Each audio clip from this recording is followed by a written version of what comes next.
Music is constantly changing. There are so many genres and artists that all have different sounds and influences.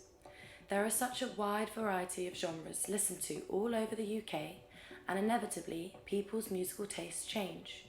Here in Plymouth, it is no different.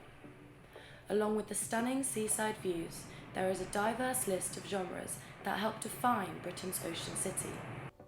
As music is constantly changing, I'm interested to find out exactly how the music scene here in Plymouth has changed with it. Plymouth is home to a lot of music, and there are a number of venues and clubs that offer a range of different types of music. Over the last 5 to 10 years, there has been a lot of change and increase to Plymouth's music scene. Only 5 years ago, many of the now popular venues and nightclubs in Plymouth did not exist. Clubs such as Fever, which offers a pop and current charts night out, was only opened in March of 2018. And perhaps one of the most popular music venues and clubs, Prism, which has 3 rooms including an R&B and vinyl room, was a different venue completely in 2016 called Oceana.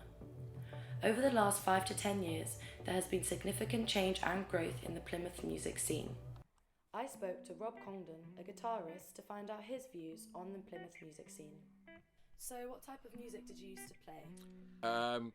Well, I've played all sorts of music over the years, but mainly at the moment I play song-based music, let's call it. I write my own songs and play solo, and I also play in a covers band.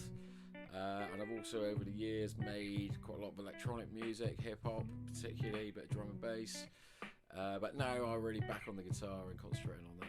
Okay, so what type of venues do you play around in Plymouth specifically? In Plymouth, well, I could tell you some of the venues I play. There's a pub called the Millbridge, which is in Stoke. I play quite a lot. I play down places like Annabelle's, the nightclub on the Barbican. Kitty O'Hanlon's, which is like the kind of premier Irish bar in Plymouth. Do you think the music scene has changed from what it used to be in Plymouth as to what it is now? I think the music scene's always changing. I mean, I've been involved in it, quite a long time without giving my age away. Well, I think the one thing Plymouth's always had a problem with is there's not enough places for bands who play their own material to play. So I think the worst thing for the health of the local music scene is the lack of people, particularly young people who write their own songs. They've got a lack of places to play. At the moment, it's not great, but it's not terrible, I don't think. The changes to Plymouth's music scene have seen an increase to performances in Plymouth. Since Oceana turned Prism, there have been many current artists to perform on the stage in Prism's main room. R&B talents such as Young Bane, Tinchy Strider, Young'un and more have all visited Plymouth's Prism in the last 3 years. Furthermore, biggest pop girl band in the world, Little Mix, are coming to Plymouth in the summer of 2020. X Factor's maid Little Mix will be performing at Plymouth's Argyle home stadium to more than 18,000 fans, ensuring Plymouth's music scene further growth for the year of 2020. I spoke to DJ Nostalgic, a drum and bass DJ in Plymouth, to find out his views on the current music scene in Plymouth. How long have you been a DJ here in Plymouth, and what type of music do you play?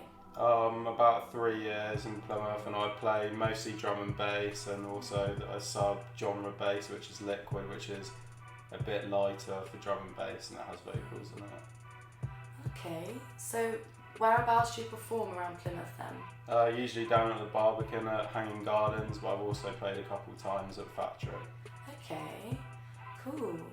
So what's your opinion on the current music scene here in Plymouth in comparison to maybe how it was 5 years ago? I definitely think it's changed. Hanging Gardens is fairly new, that's opened up. Factory's been open for a couple of years, but I definitely think there should be more clubs to open up, as the more clubs there are in Plymouth are just R&B and pop, and there needs to be more drum and bass. Venues like Hanging Gardens and Factory are two of very few venues that offer drum and bass. Perhaps there is need for a wider variety of venues to be offered, alongside a wider variety of genres. With the constant flow of new uni students, there is a range of diverse events being held by various student union members and university members themselves. Music is constantly changing, and the music scene here in Plymouth has also experienced change. Many more clubs and venues have been opened in Plymouth in the last 5 to 10 years, which really does offer a broader range of music to the Plymouth music scene. Some would argue there is still more to be done. However, looking at the track record, the future of Plymouth's music scene seems bright.